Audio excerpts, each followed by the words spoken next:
الرحمن الرحيم. أخوتي في العقيدة وحنا كان وطلع قبل مسلمات كأني كفايستان فيديوغان كركو حقوق فربنا أيا لقول لي هو نمنكو دي كل هين إلى جل وعلا قرآن كيسوع كير الرجال خوامون على النساء بما فضل الله بعضهم على بعض رجو إلى سبحانه وتعالى وحوسي درجات دمرك كركو دا أمور يا رب دورة وحاكم ذا رجو دمرك وحدين زيادة العقل والدين عقل دين تزيادة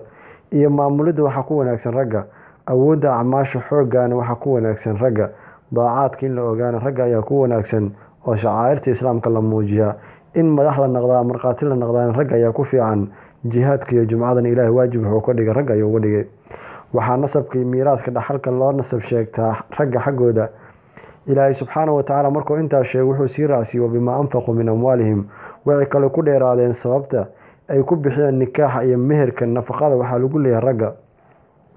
kadib ilaahay subxaanahu wa ta'ala wuxuu sii qaybiyay dumarka labo fasalihatu khanitaat gabdho saalixaad oo khanitaad yaana loo jeedo mudiicaat li azwaajina raggooda deecan xaafidaatun lil khayb markuu maqayaan way xifdiyaan ilaahay subxaanahu wa ta'ala wuxuu ku tilmaamay inay yihiin xaafidaatun lil ghayb waxay xifdiyaan markuu joogay markuu maqayaan guryahooda iyo farjigooda maalkooda ay xifdiyaan nabiguna wuxuu leeyahay alayhi salaatu wasalaam dumar waxa u qeyr badan haweeney marka aad fiirisaa ku farax galisaa markii aad amartaana ku adeecdaa haddii aad maqantaana ku xifdisaa maalkaaga iyo nafta ku xifdisaa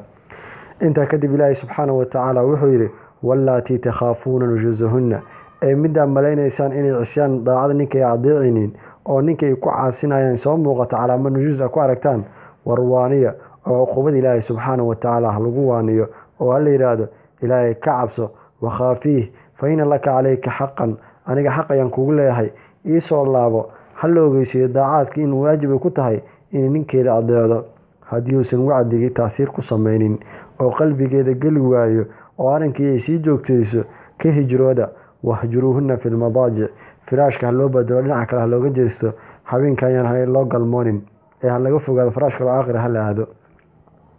haddii intaas ku waansan muuso cabsidii iyo firaashka laga hijrooda ay weli sii taagan tahay garaaca ayuu ilaahay subxaanahu wa ta'ala leeyahay wadribuhunna garaac aad aan u barbariheenin amba laf aan jabineenin amba ilig aan tuurin garaaca haddii inaadan deecan fa in adacnakum iskaga taga oo ha u raadina wado aad ku maagmaagtaan oo tiraadaan hadda koor ma ogid waxaad ugu sameysay ha sameeyna in allaha kaana caliyan kabiira alla weyna idinka sareeyo idinka weyn oo ka digtoonaada in ilaahay subxaanahu wa ta'ala idin ciqaabo hadda gabdhaha u raadisaan meelo dulduleela ah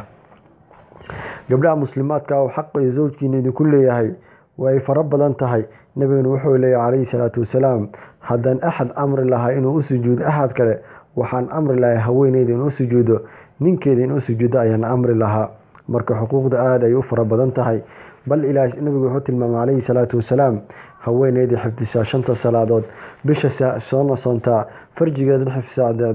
adeecda zawjkeeda jannada albaabkii doonta ay gelaysaa zeeda albaab